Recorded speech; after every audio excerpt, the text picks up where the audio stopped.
goes back and over the house quite a bit. The house and it's on the house. It's been mashing on the gutters, or the fascia and the side shingles. So I'll take this little sensor light out of here. I think it may be a camera, but take it off. I'm gonna go up and limb it.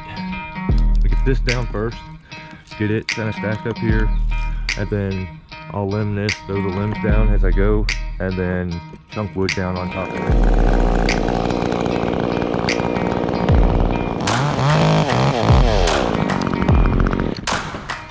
Go up here, really good high tie-in point, maybe clear the back side.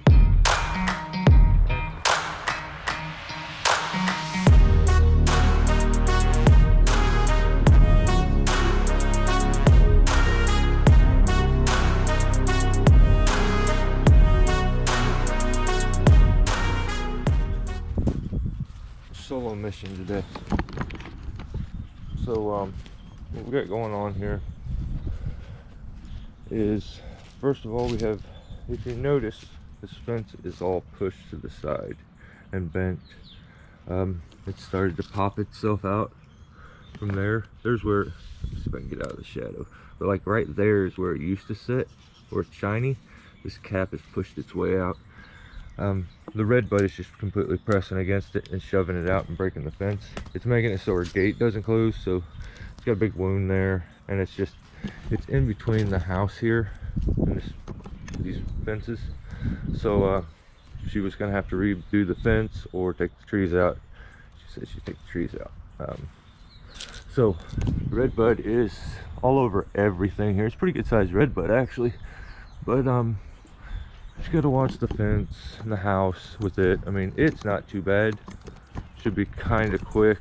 I'd say the trickiest part, because we're quite a ways from it, it's still all over us. But then we have, I'm gonna take like a limb or so here. We got this sweet gum tree that grows right up through here. I can get to where the sunlight is not in the picture as much. It goes back and over the house quite a bit.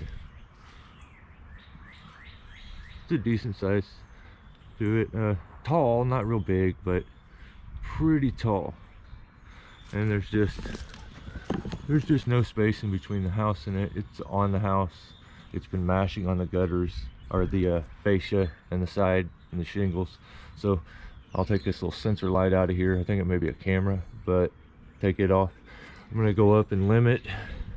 Get this down first, get it kind of stacked up here, and then I'll limb this, throw the limbs down as I go, and then chunk wood down on top of it. So that's the game plan. I'm gonna, I guess, probably get my pole saw and get the trimming on this first, and I'll go from there. So I got myself in a bit of a pickle on this one. Normally I'd always have a guy with me. I'd set this up ahead of time and know that a lot of rigging is going to have to be done, and there's no space, so gonna have to be very precise rigging. In this situation, on this day, there were no answers.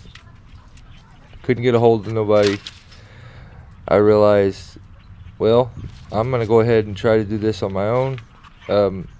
No, it's been a while since I've found myself having to do stuff like this, but it's at the same time, it's not something that I've not had to do. I've done this many times before, and I feel like I can still take care of this one solo.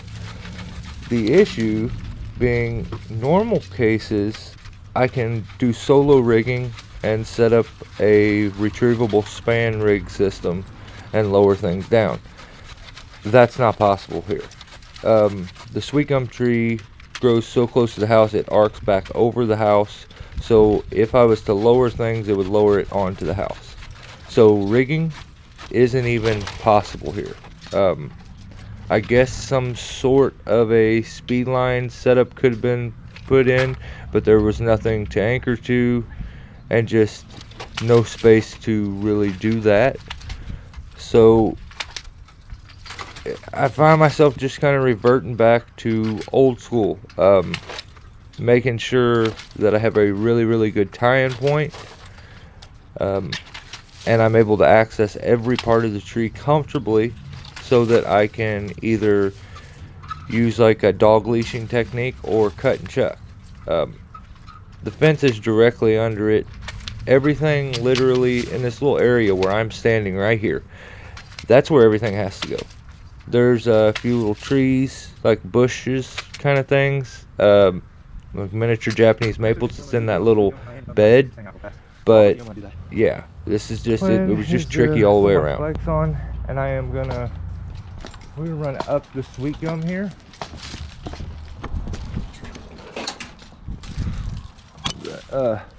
We'll run up the sweet gum. Go up, get a really good high tie-in point, maybe clear the backside, and then I'm gonna jump over here and probably just hand saw 90% of this, then make a couple cuts, get this thing down so I have space to get up there and chuck these. Then I may try to call Jake again, see if he'll answer. Maybe I can get him to come over and give me a hand for a little bit if he wants. We'll see. But yeah, I'll click you in. I think we'll just go helmet cam for this.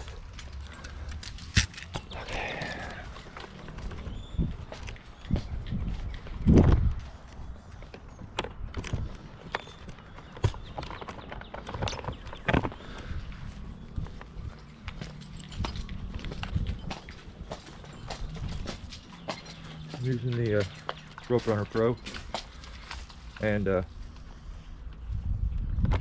shorter rope. So anytime I do that, I always make sure I put a stopper knot in the bottom of the rope. Just safety. Alright,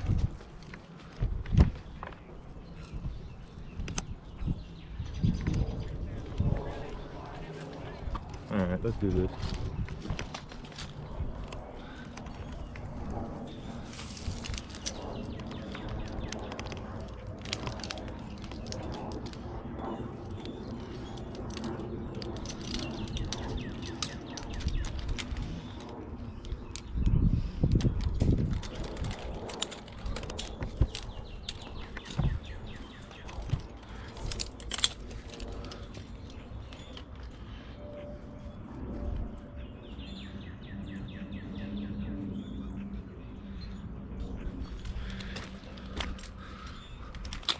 I've been having some back problems. My back's been hurting like hell. I twisted it the other day. Like I slept wrong, and then I went to my dad's and hit golf balls like an idiot. And probably made it worse.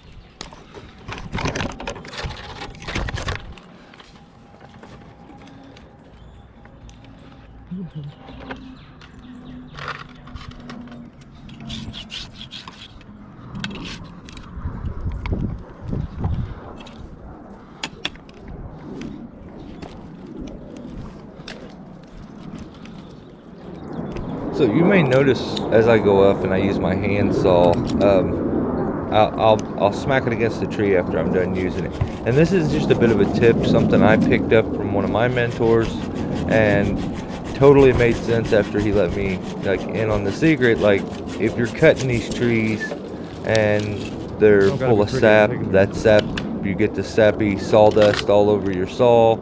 And if you don't smack that stuff off, try to clear it off, clean it off as best as you can before you put it up every time, it's gonna end up being corroded like crazy and nasty. So yeah, it's just a habit that I've gotten into, and you'll notice I do that almost every single time that I use it. Before I hang it up, I smack it against the tree to try to knock the excess sawdust off the blade. So just a little tip.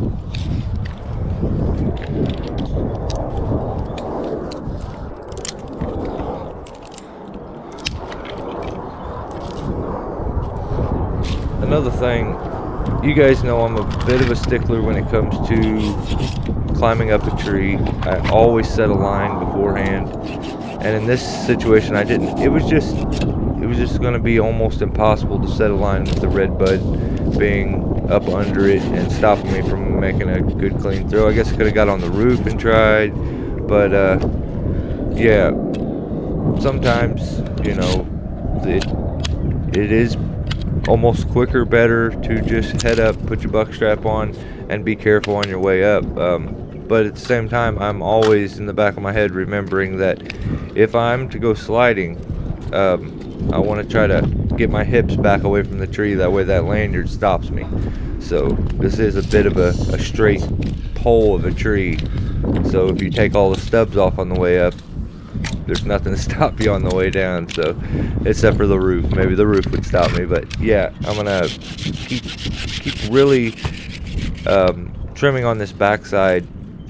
The big reason why is so that as I go down, I have I don't have a bunch of branches impeding my climb line, so that I can get out onto the redbud. I have to go really far, almost out on the tips of that redbud, because it leans hard over those little plastic fences, and definitely don't want to have to replace a fence. So I'll do the extra work, make sure that I am really good and high with the tie-in point. That way I can access everything with ease. So I'm probably about halfway here, but yeah, head on up, and then I make a couple silly mistakes, have to rectify them, and then work the red bud, yada yada.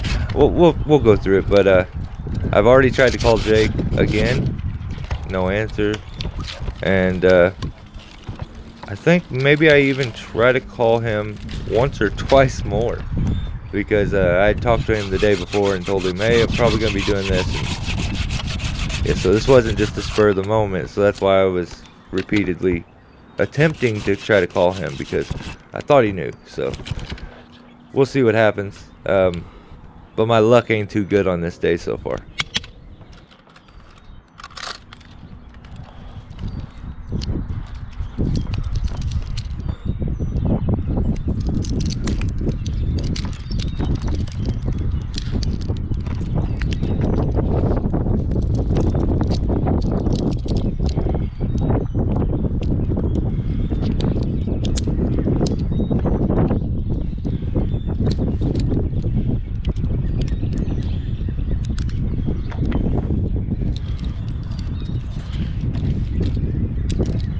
Alright, so right here I am using the Rope Runner Pro in DRT. For some reason this device seems to work smoother in DRT than it does SRT. Especially with this rope. This is the All Gear Rocket Line, and I'm used to using it in SRT with the Cherry Bomb 2. And that just must be a little bit of a smaller diameter rope, because this thing grabs like crazy. It's too grabby, it jumps like crazy, and you have to use so much effort to collapse the device to get it to move. So I try to use it in DRT and realize here in just a few that I can't, and you'll see why.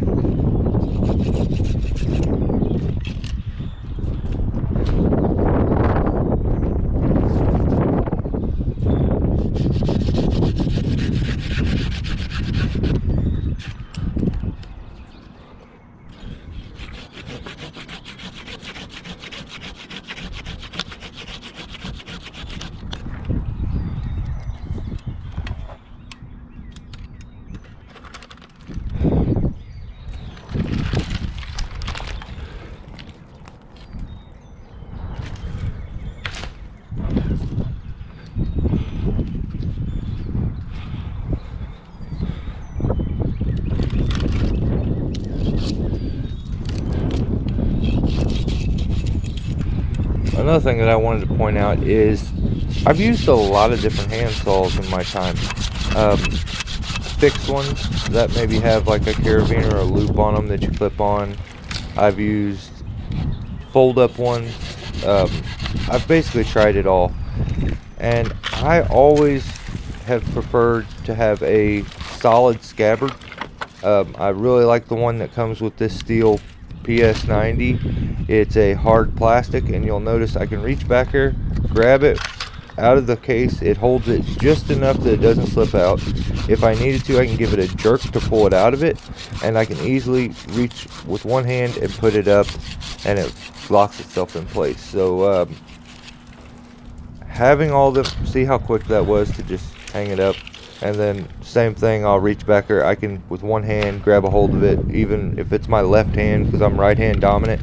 I can reach there, grab a hold of it. It doesn't stick or anything, but yeah, that little extra thing with this helps out so much.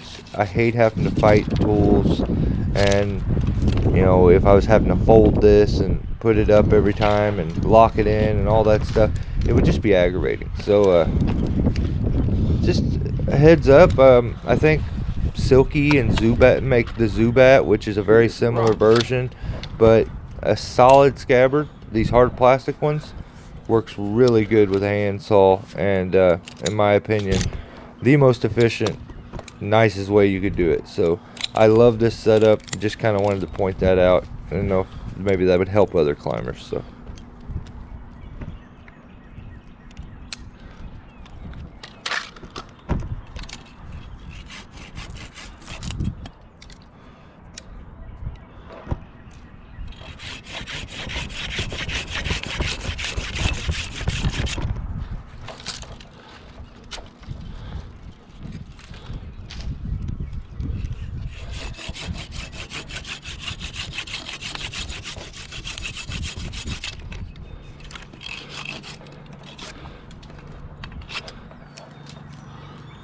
I do have to acknowledge that this isn't the sharpest handsaw either. I probably had this thing maybe 4 years and have never switched the blade out. If I do an evergreen or something that's really heavy and sap, maybe I'll take and clean it with some alcohol or some gas or something to get the sap off. But I think cleaning it all the time and just storing it correctly is you can get a lot of use out of these things. I have cut fences and nicked metal multiple times with this thing, so it normally is much sharper than this, but it gets the job done, and I just haven't had a chance to replace the blade yet, but I will.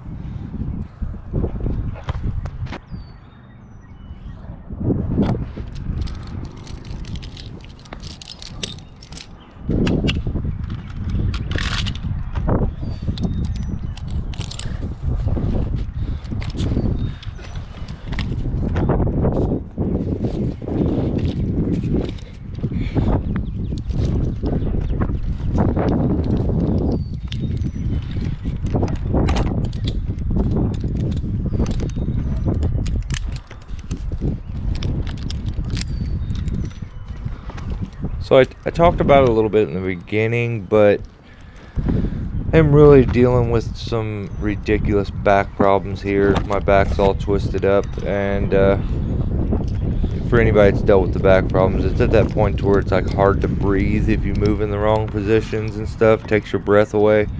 But I didn't think that my back was really hurting that bad until I showed up here and got to heading up this tree, and I can really, it's really stopping me from feeling comfortable and moving, you know, freely. So just a bit of a heads up, like I'm not going to be Mr. Swinging all over the place crazy.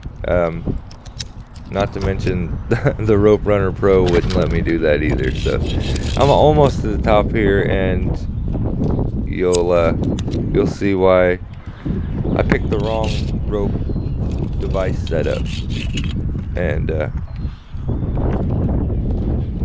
I'm forced to run it in a way that I actually didn't want to, but you know, we just deal with what we got. But yeah, you'll see it's coming up.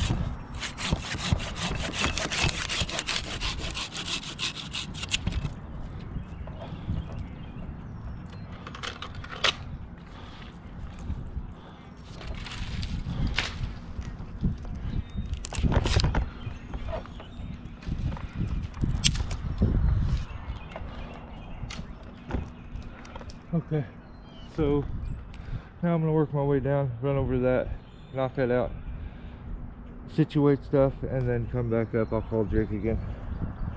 So we're set up now at least.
probably should have won SRT. I'm not sure this rope's gonna be long enough. I wasn't even thinking about that. It's actually not gonna be long enough. I can tell. Damn it.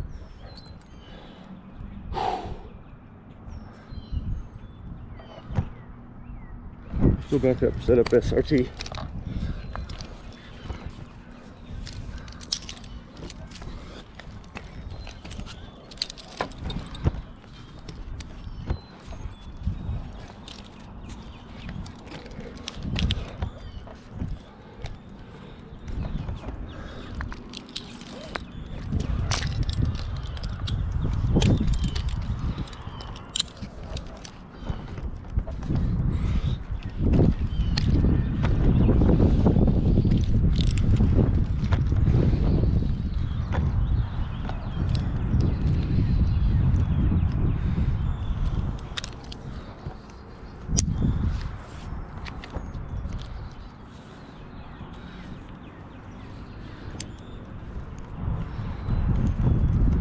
I would hook it there, but I'm afraid this would start to turn this if it got in the bind.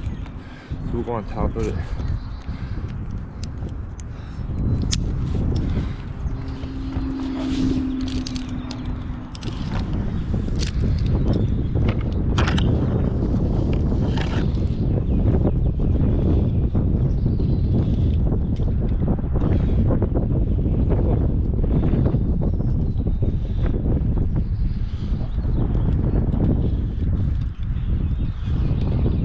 Man, that's biting hard.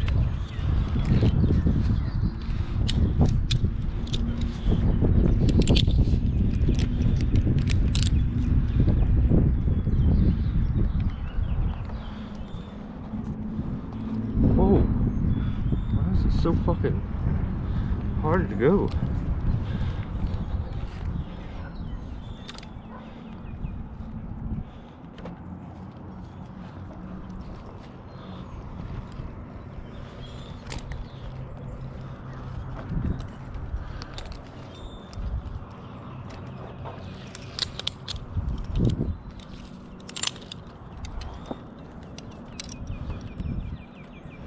Jeez, this is difficult.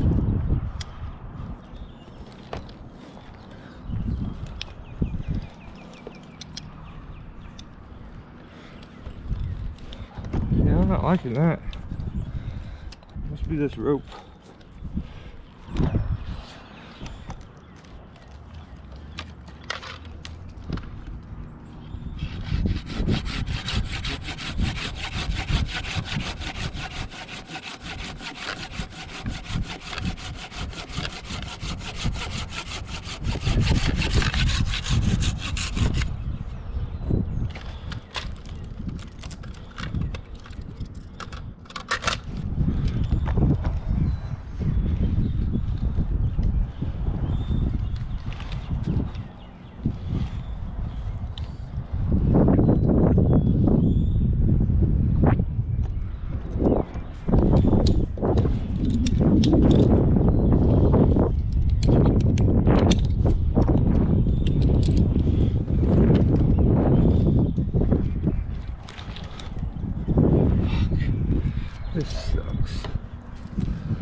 Damn, man.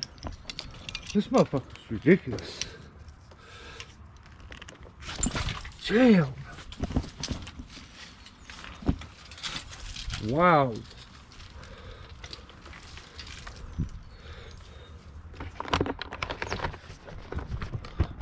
I'm gonna dice this stuff up, situate it, call Jake, and we'll head back up and start doing this one.